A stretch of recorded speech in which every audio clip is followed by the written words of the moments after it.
جنگی دوست علیہ رحمان ایک نہر کنارے وضو کر رہے تھے کہ پانی کے بہاؤ پر ایک سیب بہتا ہوا آیا۔ بھوک پہلے ہی لگی تھی، سیب کو دیکھا تو اشتہا غالب ہو گئی، سیب اٹھایا اور کھا لیا۔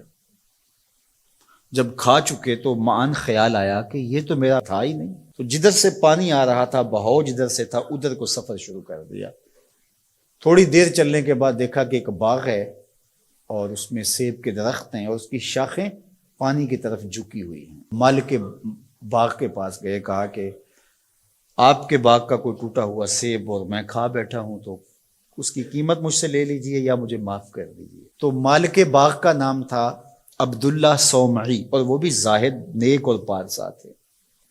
جب انہوں نے دیکھا کہ اس نوجوان نے سیب کھانے پر مجھ سے معذرت کی ہے یا پیسے دینے کے لیے تیار ہے، یہ تو کوئی جوہر ہے، کہا 12 سال میرے باغ کی نوکری کرنی پڑے گی، اس کے بعد ایک شرط اور ہے، پوری کر دو گے تو میں تمہیں معاف کر دوں گا۔ کہا ٹھیک ہے، 12 سال نوکری کرتے رہے۔ کہا اب دوسری شرط ہے کہ میری ایک بیٹی ہے جو آنکھوں سے نابینا ہے، کانوں سے بہری ہے، زبان سے بول نہیں سکتی، اپاہج بھی ہے، چل نہیں سکتی، اس کے ساتھ تمہیں نکاح کرنا ہوگا۔ کہا یہ بھی منظور ہے، نکاح ہو گیا۔ کہا اس کمرے میں تمہاری بیوی تمہارا انتظار کر رہی ہے۔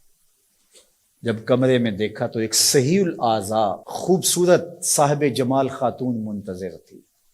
سمجھا غلطی لگ گئی ہے، واپسی جلدی سے پلٹے اور اتنی تیزی سے پلٹے کہ دروازے کی چوگاٹ کے ساتھ سر لگا اور سر پھٹ گیا اور خون بہ رہا، اور واپس آئے تو شیخ عبداللہ صومعی کہنے لگے کہ کیا ماجرا ہوا؟ کہا کہ وہ کوئی اور خاتون ہے، جو نقشہ آپ نے بتایا تھا وہ تو نہیں ہے۔ کہا وہی میری بیٹی ہے اور آپ کی بیوی ہے۔ وہ بہری اس لیے ہے کہ آج تک اس کے کانوں نے غیر محرم کی آواز نہیں سنی، وہ نابینا اس طرح ہے کہ آج تک اس نے غیر محرم کی شکل تک نہیں دیکھی، اپاہج اس لیے ہے کہ وہ غیر محرم کے لیے کہیں چل کے نہیں گئی۔ اسی طرح باقی جو چیزیں بتائی تھی ان کی تعبیر بتائی، کہا وہی تمہاری بیوی ہے۔ عبداللہ صومعی کی اس بیٹی جس کا نام ام الخیر تھا، اور شیخ ابو صالح موسیٰ جنگی دوست کی بیوی، تو یہ صالح نوجوان اور یہ صالحہ خاتون نکاح کی بندھن میں بندھ گئے۔ اللہ تعالیٰ نے پھر ان کو ایک فرزند عطا کیا۔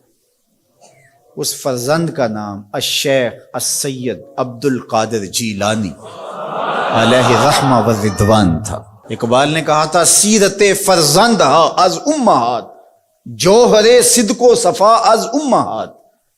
بیٹوں کی بیٹیوں کی سیرتوں کا جوہر ماؤں سے ہوتا ہے۔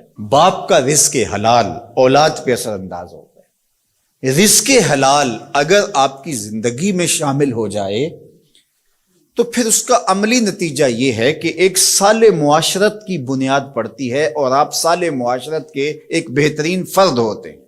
جس طرح رزق حلال نسلوں میں سرایت کرتا ہے اس کی برکتیں، اسی طرح سچائی اگر کسی معاشرے کے اندر پیدا ہو یا کسی فرد کے اندر پیدا ہو تو سچ اپنا راستہ بناتا ہے۔ اگر آپ کی زبان سچ نہیں بولتی اور آپ حلال رزق نہیں کھاتے تو پھر آپ جتنے مرضی نفل پڑھیں، جتنی مرضی عبادتیں کریں، اللہ کی قربت کا تصور بھی نہیں کیا جا سکتا۔ نجات کا راستہ یہ ہے کہ ہم ان دو چیزوں کو اپنی زندگی میں لازم کر لیں۔ اور آج چونکہ 11 ربیع الثانی ہے اور پوری دنیا کے اوپر حضرت شیخ عبد القادر جیلانی علیہ رحمہ و رضوان کا یوم منایا جاتا ہے، اور چونکہ وہ 11 تاریخ کو لوگوں کو جمع کر کے دین سکھایا کرتے تھے، اور ملا علی قاری نے نزہۃ الخاطر الفاطر فی مناقب شیخ عبد القادر میں لکھا ہے کہ آپ کے خطبے میں اجتماع 70 ہزار لوگوں کا ہوتا تھا، اور یہ ہر 11 کو کیا کرتے تھے۔ اس وجہ سے اپنی سہولت کے لیے جس طرح ہم مقرر کوئی دن کر لیتے ہیں کہ ہر پیر کو محفل ہوگی، ہم مقرر کرتے ہیں ہر ماہ کی پہلی تاریخ کو محفل ہوگی، تو انہوں نے یہ دن مقرر کیا تھا۔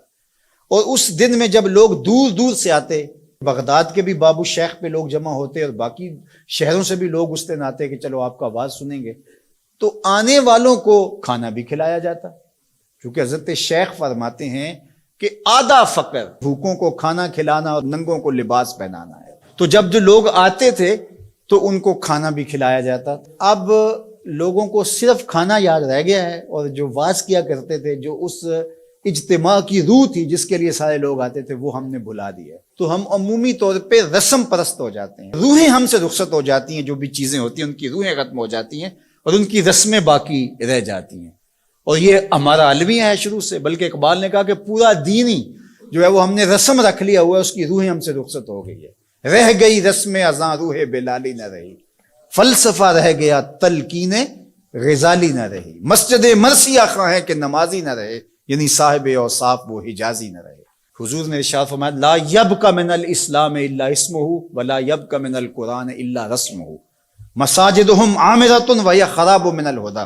ایک وقت آئے گا کہ قرآن صرف رسم کے طور پہ باقی رہ جائے گا، اور جو ہے وہ اسلام کا صرف نام باقی رہ جائے گا. مسجدیں زیب و زینت کے لحاظ سے تو آباد ہوں گی، بڑے اونچے اونچے مینار ہوں گے، گنبد اچھے ہوں گے، قالین اچھے بچھے ہوں گے، دیواریں منقش ہوں گی، یہ سب کچھ تو ہوگا، لیکن نمازیوں سے خالی ہو جائیں گے. ہدایت